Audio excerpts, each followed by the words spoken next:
데살로니가 전서 2장, 13절부터 봅니다. 13절부터.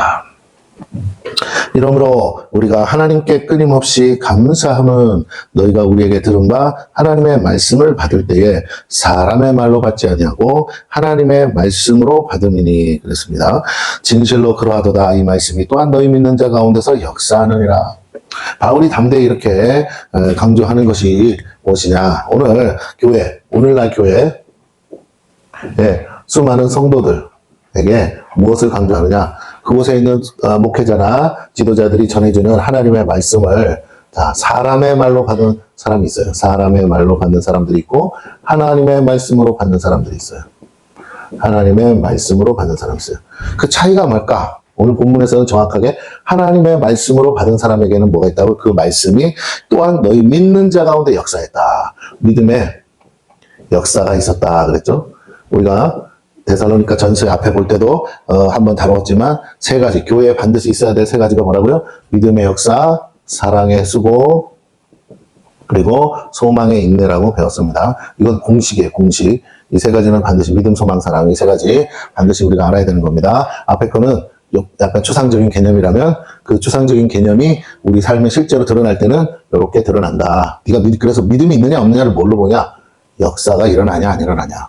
사랑이 있냐 없냐를 뭘로 보냐? 네가 그걸 수고하냐 안 하냐. 소망이 있냐 없냐를 어떻게 본다고? 그 사람이 소망이 있다면 인내하겠죠. 끝까지. 자, 그래요. 그래서 이 믿음, 소망, 사랑 이 세 가지 다 역사하는데 오늘 분명히 뭐라고 합니까? 그들이 교회 안에서 특히 바울의 설교든 그걸 누구의 말로? 하나님의 말씀으로 받았더니 그들의 믿음대로 어떻게 됐다고요? 그 말씀이 역사하여 다시 말하면 열매가 있다. 믿음의 열매가 나타났다라는 거예요.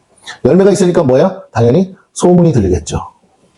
소문들이 있겠죠. 실제적인 증명할 수 있는 객관적인 자료, 증거들이 나타났다라는 거예요.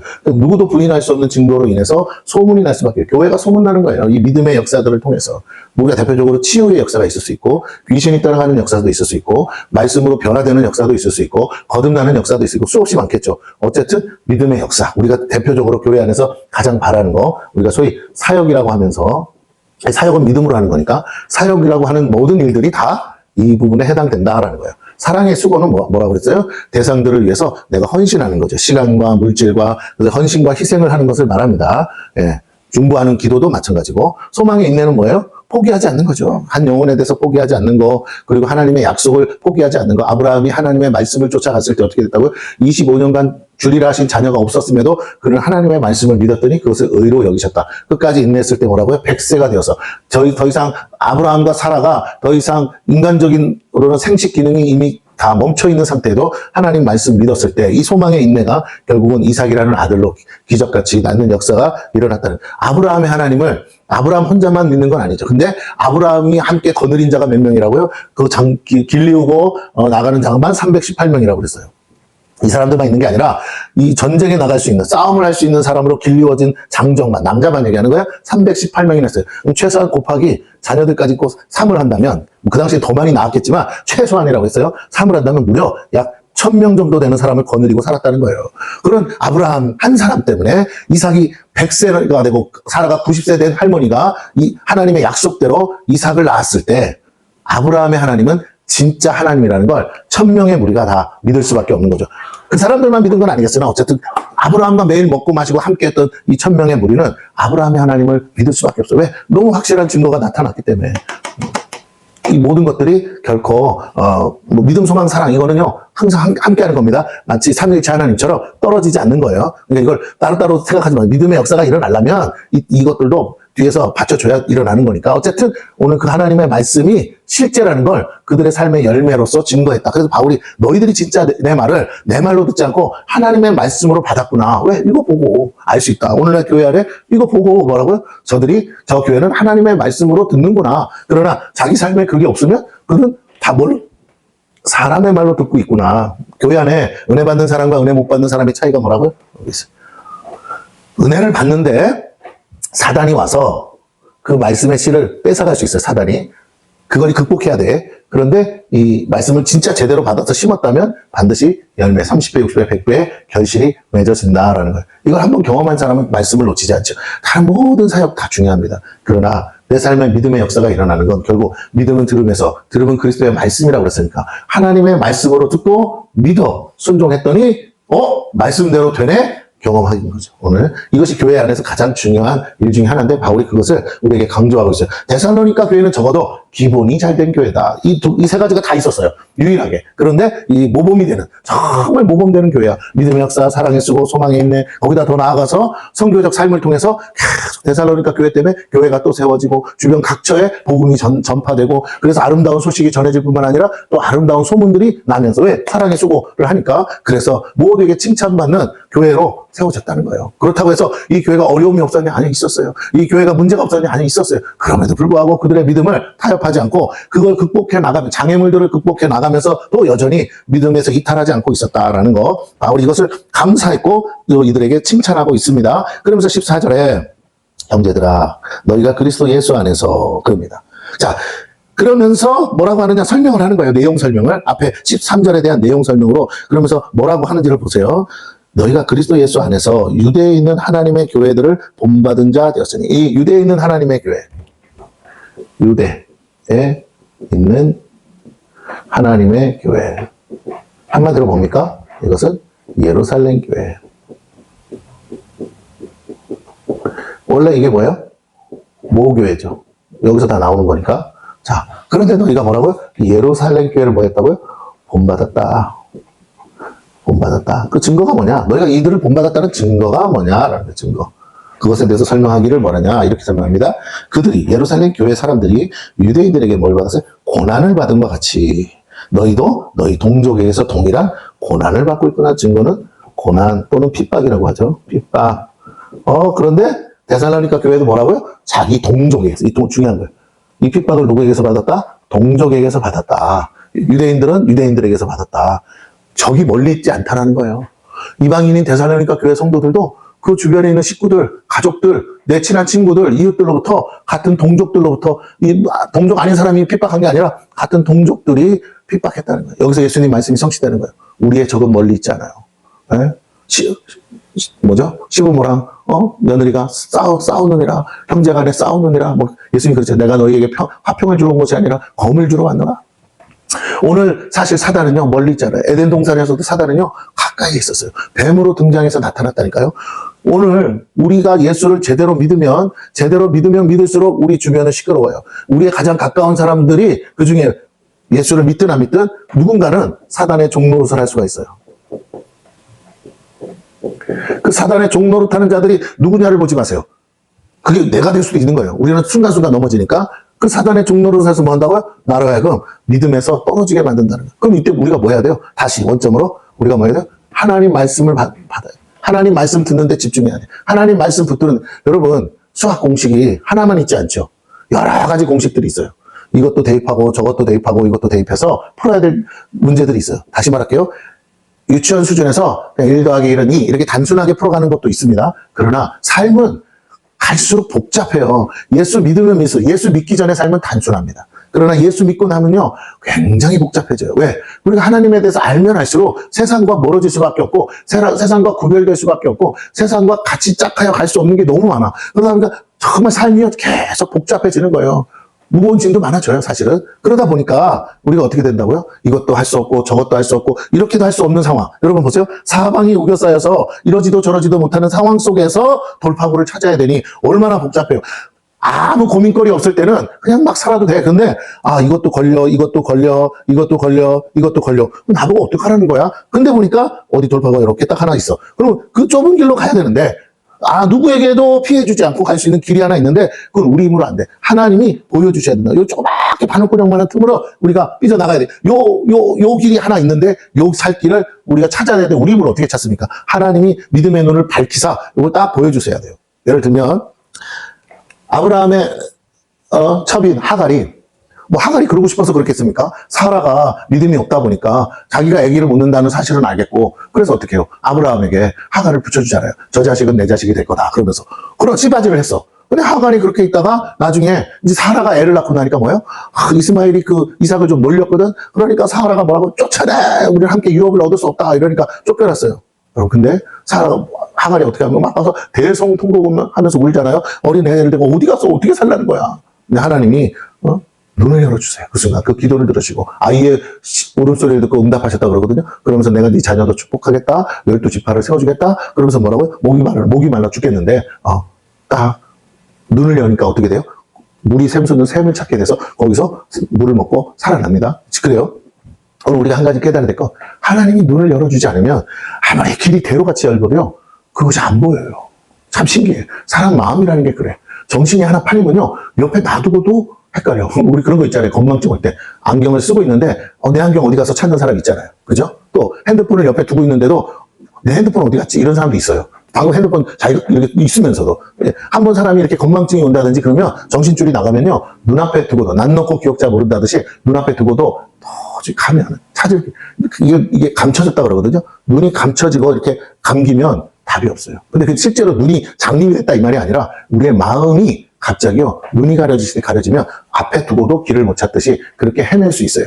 대부분 길을 잘 못 찾는 사람들의 특징이 뭐예요? 야, 저기 있잖아. 그래도요, 어디 하면서 조금도 못 찾는 사람들 있거든요. 그럴 수 있어요. 예. 다시 한번 말씀드립니다. 이 신앙생활은 마치 길찾기와 같아. 하나님이 인도하시는 대로 가야 되는데, 우리가 하나님을 놓치는 순간, 하나님을 놓쳤다는 증거가 뭐라고요? 말씀. 하나님은 뭘로 우리를 인도하신다? 하나님 자체가 안 보이니까 오직 하나님의 말씀으로만 우리를 인도하는데 그 말씀의 소리가 안 들리면 우리는 답이 없어요. 근데 그 말씀이 잘 들으세요. 은혜가 있다 없다의 차이가 뭐라고요? 그 말씀이 누구의 말씀으로? 하나님의 말씀으로 들릴 때 우리가 사는 건데 그게 하나님의 말씀으로 안 들릴 때가 있어. 목사님이 설교를 못해서가 아니고 그러면 그게 귀가 닫힌 거예요. 눈이 닫히고 귀가 닫히는 순간 복음이 전파가 될 수 없는 것처럼 그 비늘을 벗겨야 되고 그 귀에 막고 있는 것들을 귀마개를 떼내야 되듯이 오늘 그래서 기도가 필요한 거예요. 우리 주변에 있는 연약한 지체들이 왜 은혜를 못 받지? 왜 저것을 하나님의 나는 저 말씀 듣고 은혜 받아서 문제가 해결됐는데 왜 저들은 아직도 하나님 말씀 눈과 귀가 본인들은 모르지만 눈과 귀가 닫혀 있어요. 육의 눈으로는 보죠. 육의 귀로는 듣고 있죠. 그런데 돌았으면 잊어버리고 관심도 없고 마음이 없으니까 그러니까 귀담아 듣지도 않고 그리고 설령 제대로 들었다 그래도 사단이 가만히 있질 않아요. 그 말씀 다른 일 자 보세요. 내가 여기서 은혜를 흠뻑 맞아도 나가는 순간 뭔 일 나면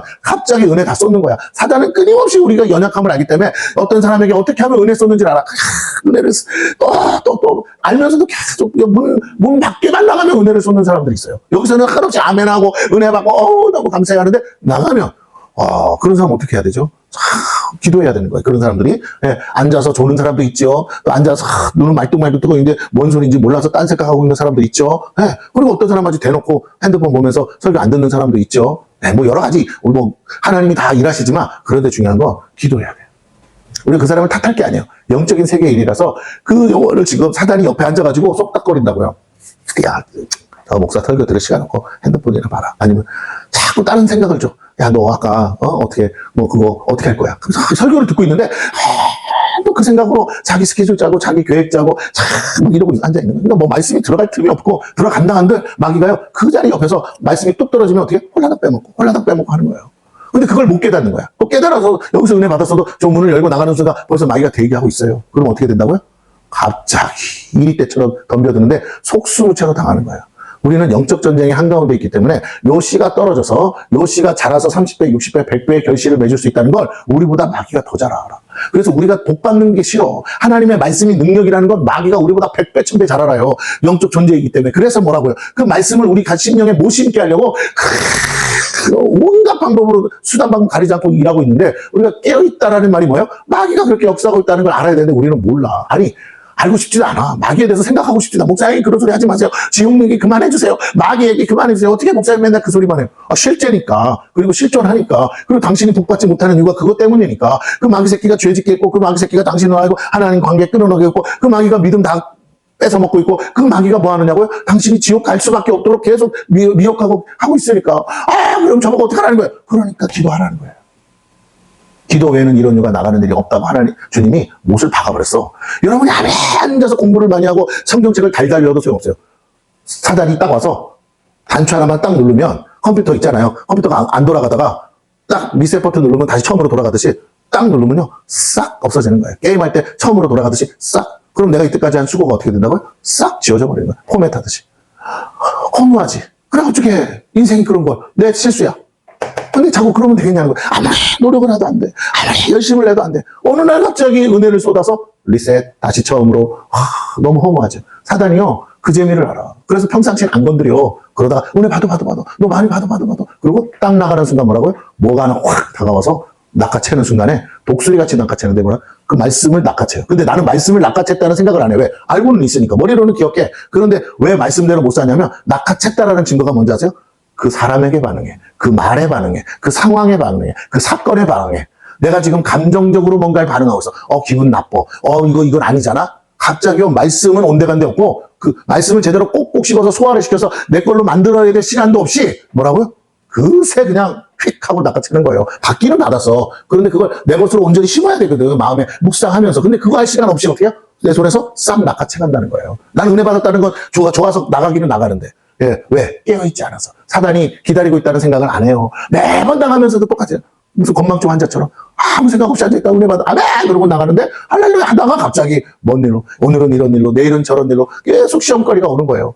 사람을 공격하는데 대부분의 사람이 교회 안에서 저 사람이 어떻고 저 집사가 어떻고 저 권사가 어떻고 저런 말을 할 수가 있어요. 저건 맞아요. 시시비비를 자꾸 하는데 제발 교회라는 곳은 인간 로타리 클럽이 아니에요. 학교가 아니고 사회생활하는 직장이 아니라고요. 여기는 신앙생활을 하는 곳이야. 그런데 그 신앙생활은 영적인 건데 보이지 않는 하나님을 섬기는데 거기엔 천사들이 도와주고 있는데 천사가 있다면 그걸 방해하는 사탄도 있다는 걸 깨닫고 어떻게 해야 되느냐. 끊임없이 우리가 저 하늘나라 천국에 들어가기 전까지는 하나님도 허락하셨다고 해요. 사단이 뭐 할 수 있도록 활개치고 돌아다닐 수 있도록. 이 세상은 임금이 사단이라서. 그래서 우리가 어떻게 한다고요. 그 영적 존재가 보이진 않지만 깨어 있어야 돼요. 언제 어느 때 마귀가 내 은혜를 뺏어가려고 특히 주일날 특히 예배 드리는 때는 은혜 뺏어가려고 예비하고 있구나. 사람이 언제든지 사람이 나의 시험거리가 될 수 있고 어떤 상황이 나의 시험거리가 될 수 있고 별것도 아닌 건데 보세요. 내 약점을 알기 때문에 계속 고기를 바늘로 콕콕 찌르듯이 야 다른 건 너 잘 넘어가던데 야 너는 매번 여기서 넘어지더라. 그래요. 매번 그걸로 공격하는 거야. 또 그래서 좌절하게 만들고 낙심하게 만들고 오늘 또 은혜 쏟았다. 죄송합니다. 저 집사가 없었으면 그 집사 없으면요. 그 다음에 권사가 와버려요. 권사 사라지면요. 그 다음에는 목사가 오고 목사 사모가 오고 그래가지고 결국은 내가 교회를 떠나야 된다니까요. 하나님이 다루신다고요. 왜 그런 사람도 그렇게 하게 됐어요? 아니, 그 사람 탓이 아니에요. 그 사람의 연약함도 있겠죠. 그 사람이 순간 마귀의 도구가 됐을 수도 있죠. 예, 믿음 약한 사람은 그렇게 될 수 있어요. 그런데 내가 적어도 믿음이 있다면, 내가 뭔지를 알고 복을 받을 준비가 돼 있다면 그 준비가 뭐냐? 누구를 통해서도 마귀는 내 은혜를 쏟게 하려고 내가 은혜 받았다고 느끼는 그 순간을 조심하셔야 돼요. 섰는 줄 알고도 뭐라고? 넘어질까? 조심하라. 오늘 은혜 충만한데, 조심해야지. 마귀 새끼가 이 은혜 뺏어가려고 하는구나. 그럼 오늘은 어떻게? 조용조용히 입 섞지 말고 말 섞지 말고 그러면서 좋게 깨어있어 근신해. 그래서 어떻게? 쓸데없는 소리 하지 말고 나 받은 은혜 쏟으면 안 돼. 이거 말씀 붙들고 있으면 반드시 하나님 응답하실 것 같아. 내 믿음이 왔어. 이 믿음 뺏기면 안 돼. 이런 영적 감각을 가지셔야 된다는 거예요. 그렇지 않고 그냥 사람들끼리 어울려서 사람 사는 데를 똑같이 막 사람 냄새 풍겨가면서 인간적으로 교회에서 막 교제하고 막 이게요. 처음엔 좋아. 왜? 인간미가 있으니까. 그런데 나중에 가면요. 결국 그 안에서요. 마귀들이 옆에 붙어가지고 무슨 소그룹이 부흥해야 되는데 소그룹 안에 가만히 영을 열어서 보면요. 마귀들이 부흥하고 있어. 이 마귀 저 마귀가 그 소그룹은 앉았다 하면 막 남 뒷담 하나 치고 앉았다 하면 뭐예요. 온갖 사람 다 욕을 하고 그 시험거리가 막 나눠지고 믿음 좋았던 사람도 갑자기 믿음 다 떨어지고 목사부터 시작해서 그냥 어린 아이까지 다 시비를 걸고 불평하고 원망하고 아주 그냥 이거는 모이기가 싫을 정도로. 근데 또 다 각자 그거 하려고 열심히 모여. 앉았다 하면 막 서로 손뼉 치면서 막 누구 하나 씹어가지고 죽여버려야 되는 거예요. 이렇게 돼서 되겠냐 이거예요. 오늘 마귀의 회가 돼서는 안 됩니다. 사단의 회가 돼서는 안 돼요. 우리가 하나님의 모인 거룩한 교회가 되기 위해서 우리가 해야 될 일은 뭐예요? 입조심, 말조심 다 해야 되는데 하나님의 말씀으로 받는 거. 그리고 그것을 빼앗기지. 근데 데살로니가 교회는 어땠다고요? 마귀가 역사해요. 그것도 누가? 가까운 가족이, 형제가, 부모가, 이웃이, 내 아내가, 내 남편이 예수 믿는다는 이유만으로 고난과 핍박이요. 하루 하면 누구나 감당하지. 이혼할 수도 없는데 집구석에 예배드리고 가면 막 잡아 죽이려고 그러고 네가 또 오늘 교회 갔냐? 나 죽고 너 죽자. 이러면 어떡하겠어요? 막 두드려 패고 또 남편이 아내가 그러고 교회 갔다 오면 네가 저기 어떤 목사한테 눈이 맞았구나. 어떤 놈이냐? 그러고 막 그러면 어떡해? 너 왜 인제 오냐? 갔으면 빨리빨리 와야지. 막 여러분 평상시에 너무 좋은 남편인데 갑자기 교회만 갔다 오면요. 마귀로 돌변해서 주일마다 전쟁이고 주일마다 괴로워. 여러분 어떡해요? 자녀들이 꼭 예수 안 믿어가지고 막 엄마 거기 이상한 데야 이단인 것 같아 막 이상한 소리 하다 보면 나중에 귀가 얇아서 또 듣게 돼. 또 뭔 일 나면요. 혹시 우리 애들이 한 말이 맞을까? 왜? 가족이니까 가족 말을 들어. 친구가 와서 또 뭐라 그러면 야 네가 예수 믿으면 사람이 달라졌다. 너 그럴 수 있냐? 우리 모임에 왜 안 오냐? 야, 뭐 어쩌냐? 너 왜 술 안 먹냐? 뭐 어쩌냐? 이게 더 이상 우리 안 보려고 하냐? 뭐 이거 오만 걸로 다 끌어냅니다, 여러분. 핍박이 나 잡아가서 감옥에 쳐넣는 것만이 핍박이 아니고 말로써 그래 주변에서 지치지도 않아. 그런 사람들 마귀가 힘을 주기 때문에. 그렇다고 내가 그러면 교회 때려치면 갑자기 좋아질 거라고? 아니요. 마귀는 거기서 끝나지 않아요. 내가 그들이 해달라는 대로 해주기 시작하자면요, 여러분, 사람의 요구는요, 끝도 없어. 한 번 지면 계속 끌려가는 거예요. 이게 한 번 해주면 저거 달라고 그러고, 저거 하나 더 주면 저거 달라고 그러고, 예. 그래서 안 돼요. 그지 동량은 끝도 없는 거예요. 그가 스스로 일어설 생각이 없는 사람은 도와줄 필요가 없어요. 잠깐, 순간순간은 도와줄 수 있어. 그러나 본질적인 건요, 그가 스스로 내가 이제 더 이상 거지의 삶을 살지 않겠습니다. 나는 이제 정말 다시 일어서겠습니다. 그런 사람에게 뭐라고요? 진짜 그게 우리가 소위 말하면 그걸 뭐냐냐. 그걸 투자라고 하는 거예요. 사람에게 투자하는 거. 기업에 투자. 기업도 돈 더 잘 벌겠다고 해야 투자하는 거 아니겠어요? 나한테 이익이 돌아올 텐데. 사람도 마찬가지예요. 그렇게 가야 되는데, 신앙생활이 동정으로 끝나면 안 돼, 동정. 이거 나쁜 거라니까. 사람들 다 싫어해요. 내가 내 스스로 뭐라고 생각하냐? 불쌍해. 그래서 도와줘야 될 것 같아. 내 가슴이 찡해. 마음이 아파. 이건 동정이라니까. 하나님도 싫어하시고, 사람들도 싫어해요. 하나님이 내 마음에 감동을 주셔야 돼. 그리고 만나봐야 돼. 그리고 정말 도와줘야 될 사람인지 확인해야 돼. 그래서 뭐라고? 도와주면 일어설 수 있고, 더 나아질 수 있고, 회복할 수 있고, 그리고 그것이 하나님의 뜻이라는 걸 이미 내가 받았다면, 그래서 도와주라고 하신 거구나. 기꺼이 도와줄 수 있는 거예요. 무조건. 내가 내 마음이 앞서가지고 감정 따라다가 뒤통수 맞고 사기당하는 게 얼마나 많은지 아세요? 여러분, 그렇게 되면 안 됩니다. 하나님의 사람, 내가 그치, 성령이 충만할수록 어떻게 된다고요? 냉정하고, 뱀 같은 지혜로 이성적이 돼야 된다니까. 하나님께는 마음을 오픈해서 온 마음 다하여 계산 따지지 말고 하는 거예요. 하나님 앞에는 내 감정을 다 해서 해도 돼. 그러나 사람한테는 그렇게 하는 거 아니에요. 사람한테는 막 있는 거 없는 거 다 까발려주고 그래봐야 사기만. 내가 돈 있다는 소리 해봐요. 도둑놈들이 드글드글 옵니다. 그게 내 자식일 수도 있어요. 그래서 안 돼. 오늘 사단은 어디서든 역사할 수 있다는 깨달으시고, 자, 그런데 데살로니가 교회는 뭐라고요? 이런 속에서도 극복했다. 믿음 잃지 않았다. 그들은 깨어 있었다. 근신했다. 그러니까 바울이 너무너무 이쁜 거야. 그 고난 속에서도 우리도 그 중에 많은 유대인들이 그 핍박 속에 떨어져 나가고 배교하고 배도 왔는데 너희들은 그와 같은 동족에게 그런 시련과 아픔을 겪으면서도 믿음 잃지 않고 너희들 진짜 대단하다. 야, 내가 박수 쳐준다. 그러면서 15절에 유대인은 유대인이 얼마나 핍박했다고요? 주 예수와 선지자들을 죽이고 그래요. 그냥 적당히가 없어요. 끝까지 죽여버리는 거야. 그 앞장섰던 사람이 누구예요? 그게 바울이잖아. 우리를 쫓아내고 하나님을 기쁘시게 하지 아니하고 모든 사람에게 대적이 돼요. 하나님을 기쁘시게 안 했다는 말은 뭡니까? 사람을 기쁘게 했다라는 거죠. 항상 신앙생활에서는 이게 왔다리 갔다리 하는 거예요. 우리 2장 4절에 보면 바울이 이런 말하죠. 오직 하나님께 옳게 여기심을 입어 복음을 위탁받았으니 우리가 이와 같은 말하면 뭐라고요? 사람을 기쁘게 하려 함이 아니요 오직 우리 마음을 감찰하시는 하나님을 기쁘시게 하려 하며. 바울의 삶의 기준은 딱 한 가지예요. 사람의 뜻을 따라갈 거냐? 하나님 뜻 따라갈 거냐? 사람을 기쁘게 할 거냐? 하나님을 기쁘게 할 거냐? 우리가요, 가족이라는 이름으로, 사랑이라는 이름으로 자꾸 하나님과 저울질해서 하나님이 자꾸 질 때가 있어. 하나님 스스로가 지는 게 아니죠. 우리 마음에서 내 안에 계신 하나님을 자꾸 저울에서 달아서 자꾸 지게 만들 때가 있어요. 항상 보세요. 어떤 절대 저울이 있다면 이걸 딱 올려놓으면 이 무게는 무한정이라 무조건 내려가야 돼. 그런데 이상해. 하나님은 그런 분인데도 우리 마음의 저울에는요, 그게 바뀌어 있어. 하나님은 가변적이야. 상황 따라서 무거울 때도 있고, 그 판단도 내가 해. 근데 딱 달아놔도 항상 이게 하나님 저울이 올라갔다가 내려갔다가 한다. 뭐 했다가 내 새끼가, 우리 남편이, 뭐 이러면서 저울이 올라갔다 내려갔다 올라갔다 내려갔다. 결국은 뭐예요? 하나님을 기쁘게 하는 게 아니라 사람을 기쁘게 하려고 하고 있다. 이게 그렇게 하는 사람을 뭐라고 하고 싶은 게 아니라 우리가 그만큼 연약하다고요. 완전하신 하나님이 항상 내 마음에 딱 저울에 있으면 그 하나님의 말씀이 모든 것보다 앞서고 우선돼서 이게 요동도 안 해야 되는데 무한정으로 무거운 거야. 절대자니까. 그런데 뭐라고요? 항상 이상하게 신기하게도 그 말씀이 무겁지가 않으니까 내 마음의 저울에 갑자기 우리 아들이 올라가면 갑자기 툭 떨어지고 우리 남편이 올라가면 갑자기 툭 떨어지고 하나님 막 날아갈 정도로 올라가 버려. 말씀이. 그래가지고 어떻게 우리 하나님 뜻대로 살고 복을 받겠느냐. 그래서 우리 스스로가 깨달아야 돼. 내가 정말 하나님 말씀이라고 딱 믿어지는 순간 나는 어떤 것도 타협하지 않고 나는 그 말씀대로 할 수 있을까? 오늘 우리가 아직 그렇게 잘 안 되죠? 그것을 회개하고 그것이 가능하게 해달라고 우리는 기도해야 한다라는 겁니다. 자, 그런데 데살로니가 교회가 그 고난 속에서도 그 말씀의 무게감이 있었어요. 자, 그래서 뭐라고 하니까, 자, 5절 계속 봅니다. 쫓아내 하나님 기쁘시게 하지 아니고 모든 사람에게 대적이 돼서 우리가 이방인에게 말하여 구원받게 함을 그들이. 아니 이제 어떻게까지? 바울이 그랬잖아. 바울이 자신이 고백하는 거야. 어디까지? 다메섹 도상까지 이방인들에게 복음 전했더니 이방인들에게 복음 전하는 것까지도 쫓아와서 뭐했다? 금하였더라. 그들이 금하여 자기 죄를 항상 채우며 노하심이 끝까지 그들에게 임하였느니라. 그 노하심의 끝에서 구원받고 은혜 받은 사람이 누구예요? 사도 바울.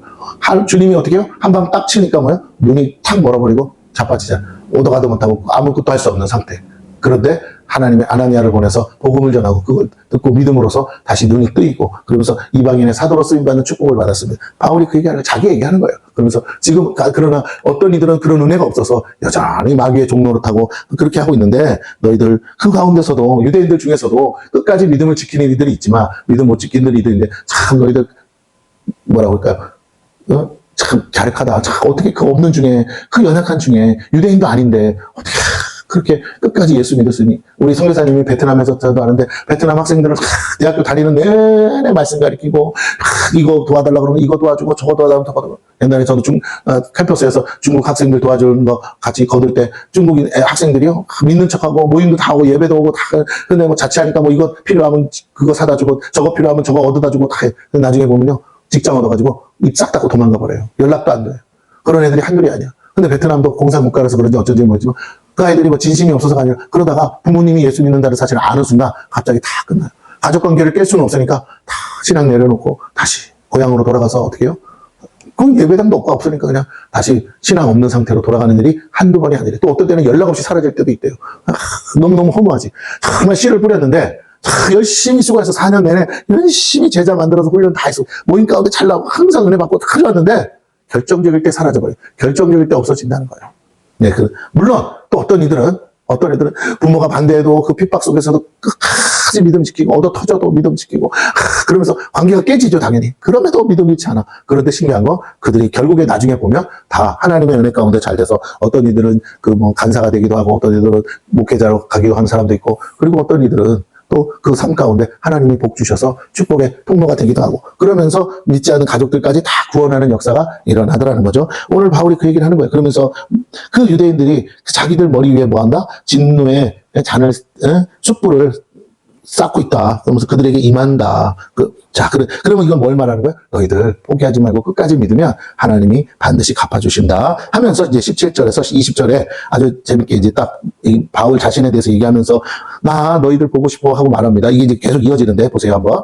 형제들아. 그런데 얼마나 이뻐요. 보고 싶지 않아요? 데살로니가 교인들 너무너무 소문이 너무너무 기특한 아주 이쁜 소리들만 잔뜩 들려오는 거야. 누가 전해주냐? 3장에 보면 디모데가 전해줍니다. 자 보세요. 형제들아 우리가 잠시 너희를 떠난 것은 얼굴이요 마음은 아니니 너희 얼굴 보기를 열정으로 더욱 힘썼노라. 그러면서 그러므로 나 바울은 한 두 번 너희에게 가고자 했어요. 한 번, 두 번이라는 건 그냥 하는 표현이고 실제로 뭐 세냐 이게 아니라 할 수가 있으면 뭐라고요? 너희한테 가려고 애를 썼다 이 소리예요. 그래서 했으나 누가 사탄이 우리를 막았다. 하나님이 막으신 게 아니라 하나님이 막으셨다면 하나님은 그들에게 가기 전에 다른 곳에 선교의 문을 여셨을 거예요. 근데 그게 아니라 하나님 그걸 막진 않았어. 근데 이상하게 사단이 역사하더라. 이게 중요합니다. 아까도 계속 얘기했지만 사단이 있어요. 그 사단이 우리가 하나님의 뜻 가운데서 행할 때 자꾸 와서 방해를 한다는 거예요. 바울도 그것을 늘 경험하고 있는 겁니다. 데살로니가 교인들에게 다가가서 위로하고 권면하고 그들을 축복하고 싶은데 목회자의 마음으로 정말 이뻐 죽겠는데 이상하게 자꾸 마귀가 와서 발을 걸고 넘어지게 하고 이런저런 사정으로 못 가게 막았다는 거예요. 기도하죠 당연히. 그래서 어쩔 수 없이 바울이 직접 못 가니까 그 다음에 어떻게 생각했냐. 야 그러면 내가 가려니까 이상하게 안 되네. 야 대신에 그러면 디모데야 너라도 가라 해서 이제 디모데가 갔다 옵니다. 그 얘기를 합니다. 19절 우리의 소망이나 기쁨이 자랑의 멸류관이 무엇이냐. 그가 강림하실 때 우리 주 예수 앞에 너희가 아니냐. 너희는 우리의 영광이요 기쁨이니라. 바울에게 있어서 바울의 자랑거리는 교회 성도들이었어요. 마찬가지. 우리 주님도 주님의 자랑거리는 제자들이었던 것처럼 그리고 오늘 예수 믿는 우리 모두가 주님의 멸류관이요 상급이요 자랑거리죠. 또 목회자의 자랑거리. 그래서 교회 안에서 우리가 서로에게 영광이고 기쁨이 되고 멸류관이 돼야 돼요. 그러기 위해서 어떻게 단 믿음의 말씀만이 아니라 믿음의 역사만이 아니라 사랑의 수고가 함께 있어야겠죠. 함께 하는 거예요. 이 무거운 짐을 함께 지고 가야 돼요. 왜? 고난이 있잖아요. 핍박이 있잖아요. 어떤 성도가 식구들한테 핍박받고 있어. 우리가 어떻게 해요? 같이 아파하고 같이 기도하면서 집사님 힘내. 조금만 힘내. 우리 같이 기도할게. 이렇게 같이 가야 돼. 그래서 좋은 날을 봐야죠. 3장 1절, 오늘 3장까지 해봅니다. 이러므로 우리가 참다 못하, 이 말을 바울이 두 번이나 합니다. 참다 못하, 이 말이 또 나와요. 뒤에 보면. 어쨌든. 1절에도 나오고, 여러분 5절에 보세요. 5절. 이러므로 나도 참다 못하. 바울이 이런 표현 잘 안 하는데, 오늘 데살로니가 교회 교인들을 만나고 싶은데 뭐가 잘 안 풀려. 그러니까 뭐라고? 참다 못하. 이렇게 표현합니다. 이러므로 이번에는 우리가 첫 번째는 참다 못하여 우리만 아덴에 머물기를 좋게 생각하고, 지금 이제 아덴에 있는 거겠죠. 아덴에서 편지하는 거예요. 그러면서 뭐라고요? 우리 형제고 그리스도의 복음을 전하는 하나님의 일꾼인 디모데를 보내노니 내가 나 대신 디모데 보낼게. 이는 너희를 굳건하게 하고 너희 믿음에 대하여 위로함으로. 고난 중에 있었으니까 이 믿음 잃지 말게 굳건하게 붙들어 주려고 그 말씀 가지고 가는 거죠. 말씀의 종이니까. 그래서 믿음으로 세우기 위해서 간다는 거예요. 그런데 3절. 아무도 이 여러 환난 중에 흔들리지 않게 하려 함이라. 데살로니가 교회가 이렇게 믿음 안에 있었지만 동시에 또 뭐라고요? 환난 중에 있었어. 어디로부터? 방금 나왔죠? 동족으로부터 핍박받고 그 고난이 있어요. 거기서 어떻게 하기를 원한다고요? 흔들리지 않게 하려 함이라. 우리가 이것을 위하여 세움받은 줄을 너희가 친히 아니라. 주의 종이 할 일이 뭡니까? 연약한 지체가 흔들릴 때 흔들리지 않도록 붙들어주는 것이 주의 종들이 해야 되죠. 무엇으로? 말씀으로. 4절. 우리가 너희와 함께 있을 때 장차 받을 환난을 너희에게 미리 말하였는데 우리가 한번 얘기해 준 적 있지? 이런 어려움이 있을 거라고. 그런데 그렇게 뭐라고요? 과연 그렇게 된 것을 너희가 아느니라. 너희 알지 않니? 우리가 말해줬던 거? 근데 그대로 됐지. 그렇다면 어떻게? 그게 끝이 아닌 거예요. 네, 그런 환난이 온다고 했지. 그런데 진짜로 왔지. 그런데 잘 들어. 그 다음에 또 뭐라고 그래서? 소망이 있어. 하나님이 아셔. 그래서 미리 알려주셨잖아. 하나님이 이 모든 걸 알고 계신다고. 그래서 너희의 믿음이 여기에서 달아지는데 너희가 이 믿음의 시련에서 통과했으면 좋겠다. 그러면 하나님의 축복이 있다라고 말하는 거죠. 그러면서 바울이 또 말합니다. 이러므로 나도 참다 못하여 너희 믿음을 알기 위하여, 너희 믿음이 진짜인지 아닌지 알기 위하여 누구를 보냈다고요? 디모데를 그를 보내었노니. 이는 혹 누가 있어요? 그 안에 시험하는 자가 있었다는 거예요. 데살로니가 교회 안에 이 환난 가운데서 시험하는 자가 너희를 시험하여 우리 수고를 헛되게 할까. 언제나 바울 서신에 보면 교회 안에 핍박하는 자, 거짓 선지자, 거짓 선생, 거짓 목자, 그리고요 하나없이 교회 안에서 보이지 않게 같은 형제요 자매라고 하면서 교회를 시험들게 하는 자들이 있었다는 거예요. 그게 뭐라고 한다고? 예수님은 가라지라고 그래요.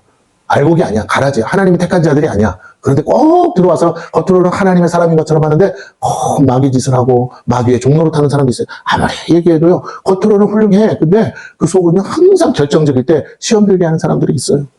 이 가짜 성도들이 있다는 거예요. 우리 조심해야 됩니다. 가짜 목사만 있는 게 아닙니다. 교회 안에 목회자들이 조심해야 될 건 가짜 성도들. 거칠애로만 예수 믿는 척하고 종교 생활을 하는 사람들이 있어요. 물론 그들을 회개시켜서 변화시켜야 되지만 아예 그렇게 마귀의 자식으로 태어나서 교회를 힘들게 하려고 마귀가 심어놓은 가라지들이 있어요. 그들은 회개 안 합니다. 절대로 자기가 잘못했다고 얘기 안 해요. 그들이 원하는 건요. 교회가 분열하고 깨지는 거예요. 제가 그래서 자꾸 주의를 주는 거예요. 아무리 당신의 생각이 옳고 바라도 교회를 깨트리는 일에 사용된다면 당신은 마귀의 자식이고 그 가라지요. 그 시험 들게 하는 자라는 거예요. 절대 그런 역할에 여러분이 앞장서서도 안 되고 그런 역할을 해서도 안 됩니다. 우리는 교회를 깰 아무런 의미가 없고 교회를 세우면 세웠지 교회를 분열시키거나 나누거나 찢거나 할 아무런 의미가 없어요. 교회 스스로가 찢어질 수는 있어도 절대로 우리는 어느 한쪽에 편들어서도 안 되고 어느 한쪽에 앞장서서는 안 됩니다. 우리는 교회가 하나 되고 합치는 것을 위해서 기도해야 돼요. 눈물로 기도해야 되고 모두가 회개하고 하나 될 수 있도록 해야지 자꾸 누가 옳다 틀리다 그래서 네 편 내 편 가르고 교회를 찢어버리고 저들은 다 마귀 새끼다. 예, 저쪽에서도 똑같이 해요. 옛날에 전쟁이 있을 때 유럽에서 유럽 전체가 카톨릭이잖아요. 그런데 서로 민족끼리 전쟁을 합니다. 근데 그 나라마다 다 교회가 있고요. 거기에 다 성직자들이 있어요. 근데 다 어떻게 기도합니까? 하나님 우리나라를 승리하게 해줘서 이렇게 기도했다니까. 이게 문제예요, 여러분. 그렇게 하는 게 아니라니까요. 오늘 우리가 진실을 깨달고 하나님 입장에 서면요. 우리가 어떻게 기도해야 될지가 분명히 나옵니다. 근데 시험하는 자가 너희를 시험하여 우리 수고를 헛되게 할까? 그 맨 땅에 헤딩하듯이 복음 전해서 이제 겨우 세워놨는데 이 시험하는 자가 와서 어떻게 해요? 한순간에 다 허물어버린다는 거예요.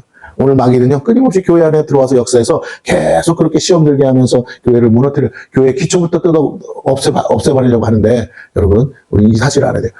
마치 그거 뭐라고 그러죠? 우리 잠언서에 나온 거죠. 포도원을 허무는 여우새끼. 이게 교회 안에 활개치고 돌아다니고는 안 된다는 거예요. 우린 그것을 분별할 수 있어야 돼요. 사람을 향해서 너가 그 여우새끼냐 그럴 수는 없어. 그렇게 하는 건 안 돼. 그러나 스스로가 여우새끼인 줄 깨닫게 하든지 아니면 하나님의 방법으로 그 여우새끼가 이 공동체 안에서 떠나가도록 지혜를 달라고 하든지 해서라도 어떻게 해요? 우리는 기도해야 됩니다. 네, 그렇습니다. 6절을 봅니다. 지금은 디모데가 너희에게로부터 와서 이제 갔다가 왔어요. 그래서 뭐라고요? 너희 믿음과 사랑의 기쁜 소식을 우리에게 전하고, 너희 믿음 진짜라는 거 알려줬어. 또 너희가 항상 우리를 잘 생각하여 우리가 너희를 간절히 보고자 한 것 같이 너희도 우리를 간절히 보고자 한다니. 내가 그렇게 가고 싶었는데 너희도 그렇게 우리를 보고 싶다고 하니. 이러므로 형제들아, 우리가 모든 궁핍과 환난 가운데서 너희 믿음으로 말미암아 너희에게 위로를 받아노라. 예? 바울이 말하는 핵심이 뭡니까? 너희만 환난과 궁핍이 있는 게 아니고 우리도 환난과 궁핍 속에 있어. 그래도 우리도 좌절할 뻔하고 넘어질 뻔하고 우리도 낙심할 뻔하는데, 그래도 너희가 그 어려운 중에 그 시험하는 자가 와서 막 시험케 하는데도 불구하고 믿음 안에 잘 서 있다니까 내가 너무 기쁘다. 우리의 수고가 헛되지 않았다는 게, 내가 데살로니가로 다시 돌아가서 다시 처음부터 다시 해야 되나 이런 생각도 들었는데 그렇게 안 해도 된다니, 내가 이제 다음 선교지로 가서 마음 편하게 선교할 수 있으니 얼마나 좋으냐 하면서 도리어 위로를 받았다고 말하고 있습니다. 우리 교회 안에서 해야 될 일이 뭐라고요? 바로 이런 위로예요. 이렇게 서로를 권면하고 위로하면서 서로의 믿음을 우리가 선교지의 선교사님으로부터 받고 싶은 게 뭡니까? 물론 어려운 얘기도 있고 있지만 그 어려움 속에서도 뭐라고요? 믿음 잃지 않고 복음 전하고, 고난 속에서도 참고 인내하면서 여전히 복음 전하고, 그렇게 하루하루 한 발짝 한 발짝 그래도 그 어려운 것을 붙들고 가고 있는 모습들, 서로 그 모습 속에서 뭐라고요? 위로하고 격려하고, 우리가 아직 무너지지 않았다 하면서 뭐라고요? 하나님의 때가 될 때까지 함께 가는 거. 그것이 우리 모두에게 큰 축복의 위로가 되지 않겠어요? 그렇습니다. 그걸 왜 우리가 서로 기도하는 거죠? 8절을 봅니다. 그러므로 너희가 주 안에서 굳게 선즉 우리가 이제는 살리라. 우리 마음이요, 갑자기 눈 녹듯이 다 녹아져 버렸습니다. 바울의 마음이 눈 녹듯 녹아진 것은 바울의 마음만이 아니라 우리 하나님의 마음인데, 우리 하나님이 간절히 원하는 건요, 우리가 주님 안에서, 믿음 안에서 굳게 서 있는 거예요. 그 어떤 것에도 흔들리지 않는 거예요. 그 어떤 것에도 흔들리지 않는 거. 앞에서도 말했죠? 뭐 때문에 그런다고요? 흔들리지 않게 하기 위함이라. 3장 3절에 아무도 이 여러 환난 중에 흔들리지 않게 하려면 무엇에 대하여? 너희 믿음에 대하여 흔들리지 않게 하기 위해서 내가 디모데 보내노라. 근데 디모데가 왔더니 너무나 굳건히 잘 바울 사도니 절대로 걱정 안 하셔도 돼요. 확실합니다. 그랬더니 바울이 너무너무 좋아서 기뻐하죠. 왜? 하도 마귀가 지랄 연병을 떨어서 교회들마다 가가지고 들쑤시고 난리를 치기니까. 자, 9절부터 봅니다. 우리가 우리 하나님 앞에서 너희로 말미암아 모든 기쁨으로 기뻐하니 너희를 위하여 등이 어떠한 감사로 하나님께 보답할까. 막 바울이가 너무 좋아가지고 하나님 내가 어떻게 해야 될까?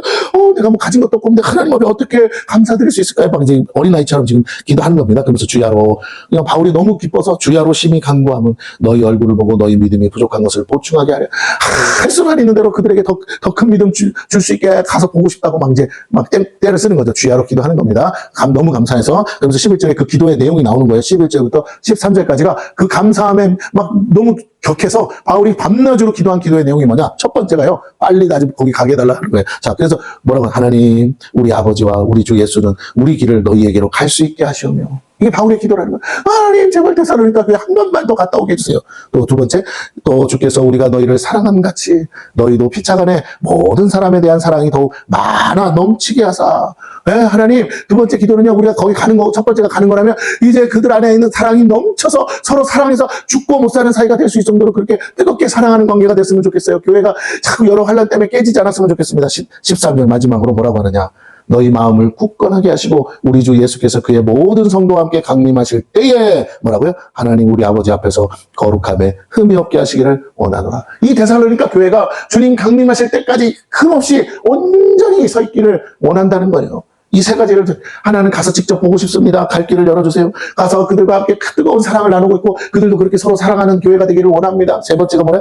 그 사랑의 공동체가 주님 오시는 날까지 믿음 잃지 않고 흔들리지 않고 끝까지 하나님 앞에 거룩한 모습으로 서기를 원합니다. 여전히 이 험악한 세상에 어떤 모양으로 이 시험하는 자들이 와서 교회를 깨뜨리고 미혹하려고 하는데 그 미혹에 넘어가지 않게 거룩하고 흠없는 모습으로 서게 해달라고 간절히 바울이 기도했다는 거예요. 오늘 우리 교회도 많아요. 우리 같은 이 주변에서 들리는 소식이 얼마나 많습니까? 이 교회가 문을 닫았다. 저 교회가 문을 닫았다. 이 교회 안에 문제가 생겼다. 저 교회 안에 문제가 생겼다. 저 목사님, 이 목사님 뭐 문제 있다. 어쨌다. 쫓겨났다. 어쨌다. 깨졌다. 예. 교회 안에요, 분란이 끓이면서. 왜? 하나님의 복음이 있다 보니까 마귀가 그 복음이 믿음으로 그 마음판에 성도들의 마음에 심겨져서 30배, 60배, 100배의 결실을 못 맺겨. 교회가 부흥하는 것이 마귀가 가장 싫어하는 일이기 때문에 왜? 자기가 사로잡힌 영혼들을 빼앗기는 거거든. 어떻게든지 교회 안에다 가라지를 심어서 끊임없이 자기 동족들, 가장 가까운 사람들, 믿지 않는 지체들, 믿지 않는 형제들, 믿지 않는 가족들로 인해서 그 믿음, 연약한 지체들의 믿음마저 다 빼앗아가려고 하는데 하나님 거기서 건져주시고 그 믿음 안에 서는 것이 얼마나 귀하고 아름다운지. 오늘 교회가 사람 숫자가 늘어나는 것도 중요하죠. 그런데 중요한 거 맞아요. 한번 생각을 바꿔보세요. 저 선교지에 선교사님이 갔어. 정말 도저히 선교할 수 없는 곳이야. 예수 예자만 나와도 잡아 죽이려고 하는 곳인데 어떻게 하나님의 은혜로 한 영혼이 돌아왔어요. 더 이상 부흥은 둘째치고 이 영혼마저도 지키는 게 감당기 어려운 일인데 그 영혼 둘이서 선교사님이랑 기도하면서 끝까지 믿음 지키고 수없는 핍박과 막 목숨의 위협이 있어도 믿음 잃지 않고 지키는 거. 여러분 그 교회가 부흥하는 게 더 중요하겠어요? 그 믿음 안 잃게 하는 게 더 중요하겠어요? 네.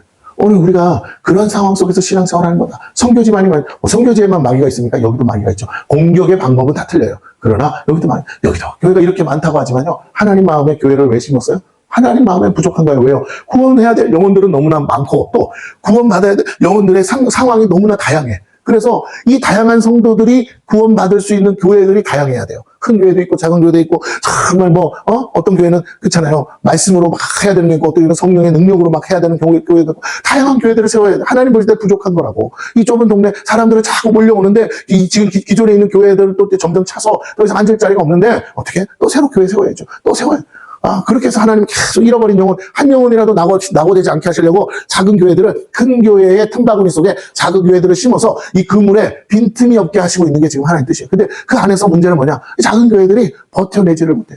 교회들과 교회들이 경쟁하고, 교회와 교회들이 싸우고, 교회와 교회들이 서로 막 울렁거려서 되게 되는 거예요.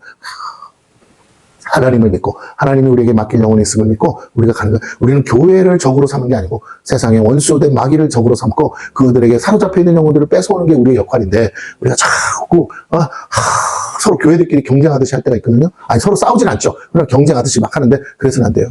저 교회들, 이 교회들 신경 쓰지 마세요. 우리가 할 일은요, 우리의 역할만 잘하면 되는데 우리가 이 기도를 놓치지 않고 가면 하나님께서요, 때가 되면 다 회복하시면 그때까지 어떻게 해야 된다? 우리가 인내해야 된다. 소망 가운데 인내하고 서로 사랑의 수고를 통해 서로 사랑하고 그리고 마지막 모든 말씀 하나하나 하나님의 말씀으로 받아서 내 삶에서부터 이 말씀이 믿음의 역사가 열매 맺고 이루어지는 축복이 저와 여러분에게 있기를 축원합니다.